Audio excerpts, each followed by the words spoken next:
For the longest time, I lived like time was on tap. Endless, always there. I kept telling myself, I'll get to that someday. Someday I'd start that business. Someday I'd pick up that new skill. Someday I'd finally chase what really mattered to me. But the days kept slipping by, lost in that loop of wake up, work, sleep, repeat, and without realizing it, I was putting off the very things that made life meaningful. Then something hit me hard. The average person gets about 4,000 weeks on this planet. That's it. And I'd already burned through around 1,600 of them. Gone. No rewind, no do-over. That realization flipped a switch in me. In this video, I want to share the most impactful shifts I made, the ones that helped me stop living on autopilot and start actually showing up for my life. These aren't just productivity hacks. These are the mindset and strategy changes that turned me from a someday person into someone who actually follows through. So, if you're dreaming about starting a business, finally diving into that passion project, or just want to stop feeling like life's racing past you, this is for you. Let's start with something big.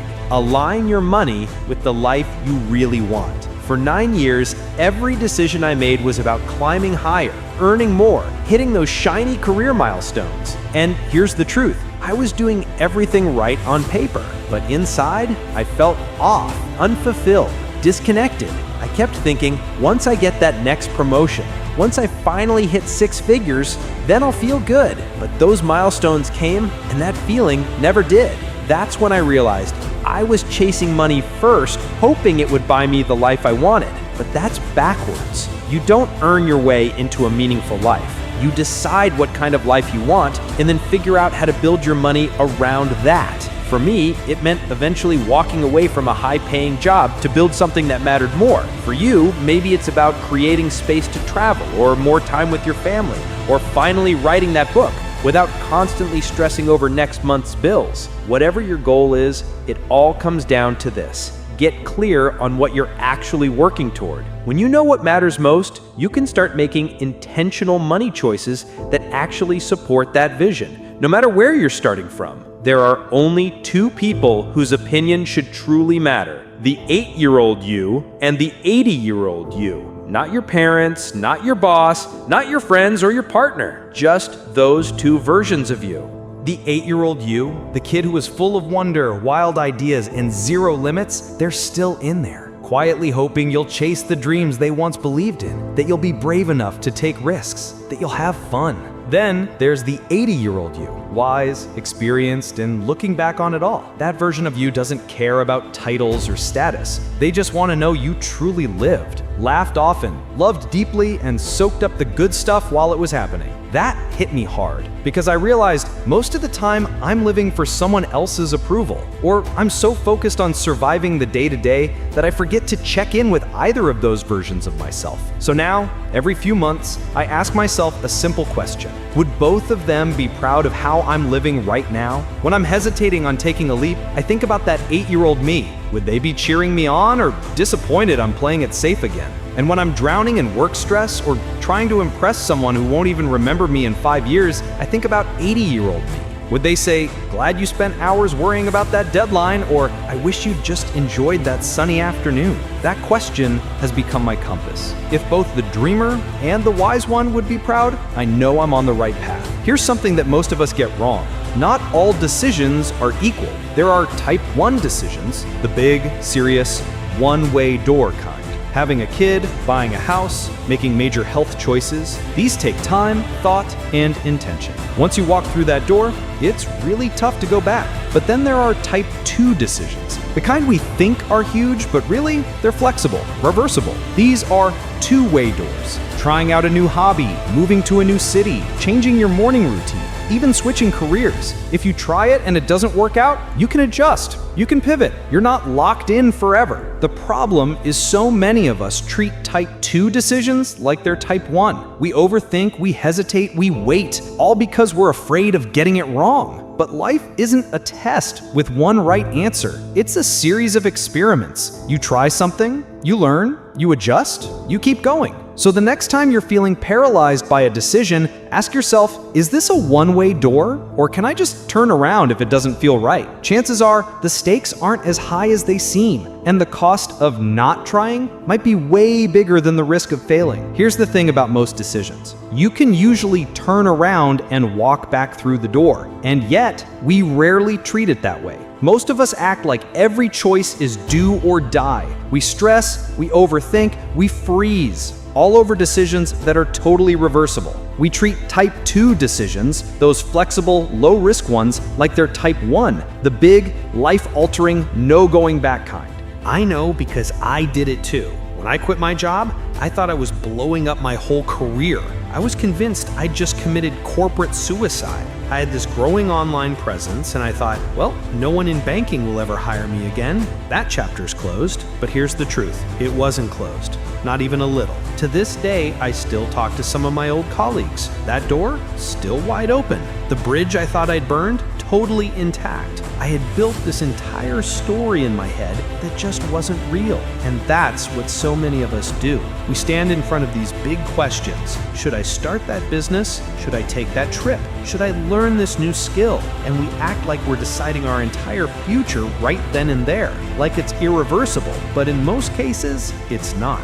In fact, I've seen people spend 1 year, 3 years, sometimes even 10 or 20 years stuck, frozen in front of a decision that's totally safe to try. A door they could walk through and walk back out of if it doesn't work. And honestly, that's the real tragedy. Not making a move on a decision you can totally undo. So if you're on the fence right now, let me throw this at you. Ask yourself, if this doesn't work, could I go back? Most people, 95% of the time, say yes. Like this one guy I talked to. He said, yeah, I could go back to investment banking if this doesn't pan out. So I told him, then go do the violin thing. Why stay stuck in fear when the door swings both ways? Look, sometimes the best thing you can do is just go screw it up. Take the leap. Fail if you have to. It might actually work out better than you imagined. And if it doesn't, you can always come back. If you're feeling stuck in any area of your life right now, ask yourself this simple question. Am I treating a flexible decision like it's a permanent one? Because odds are, you've got way more options than you think. We're taught to manage our time. We're taught to manage our money, but no one ever tells us to manage our energy, and that's where everything changes. Here's the truth. You can have a full day with nothing scheduled, but if you're mentally wiped or emotionally drained, none of that time will mean anything. You won't feel good, you won't want to do anything. And unlike time, your energy isn't evenly spread out through the day. You have high energy windows and low energy slumps. And if you don't pay attention, you'll end up wasting your best hours on the wrong stuff. So start tracking it. Start noticing what gives you energy and what drains it. For me, I realized that complaining, total energy suck. Endless scrolling leaves me feeling hollow. Toxic environments or judgmental people, exhausting. But you know what lights me up? Creating things, having deep, honest conversations, learning new skills that actually challenge me. Once I started protecting my energy, like really protecting it, everything shifted. I could think more clearly. I made better decisions. I felt more present with people I love. Even simple stuff like running errands or planning my week felt easier. I wasn't dragging myself through life anymore. I was actually enjoying it. Now, I know what you're thinking. You can't actually slow time down. And you're right. Technically, the minutes and hours tick by the same for all of us. But you can change how time feels. Ever notice how weeks blurred together when you're stuck in the same routine? Same commute, same tasks, same conversations? Then bam! A whole month's gone and you barely remember it. That's what happens when your brain runs on autopilot. But the moment you do something new, something meaningful, exciting, or even a little bit scary, your brain pays attention. It records those moments. And suddenly, time feels richer, fuller, slower. Want to feel like you're getting more out of life? Feel it with moments that matter, moments that stretch you, that wake you up, that stick, because that's the real secret. Time doesn't stretch on its own. You have to fill it with something worth remembering. Let me break it down for you. Think back to when you were a kid.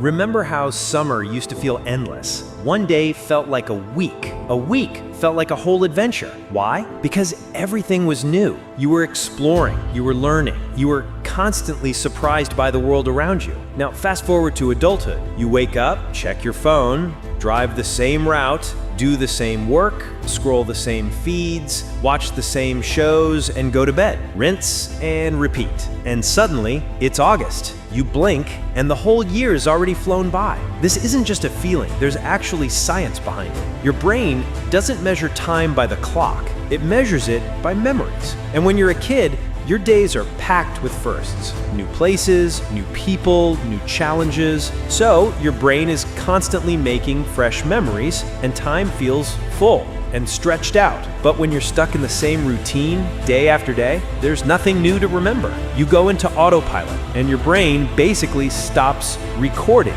That's why time seems to vanish. So here's the fix. Break the pattern, bring novelty back into your life. You don't have to take a month off or move across the country. Start small. Try something different for just 10 minutes a day. Talk to someone outside your usual circle. Read about a topic you know nothing about. Take a different route to work. Try a new recipe. Learn 3 phrases in a language you've never studied. Every time you add a new experience, no matter how small, your brain lights up again. It files away a fresh memory. And just like that, time starts to feel slower, richer, more alive. Because here's the real goal. Stop letting the years blur together. Start making your days count. That's it. Those are the 5 shifts I'd recommend if you want to stop sleepwalking through life and start actually living it. You don't get more time, but you can make the time you have feel longer, fuller, and way more worth remembering. If this hit home or gave you something to think about, let me know in the comments. I'd love to hear your take. And if you found it helpful, go ahead and hit that like button, share it with someone who needs to hear it, and make sure to subscribe so you don't miss what's coming next. Thanks for being here. Now go make your time count.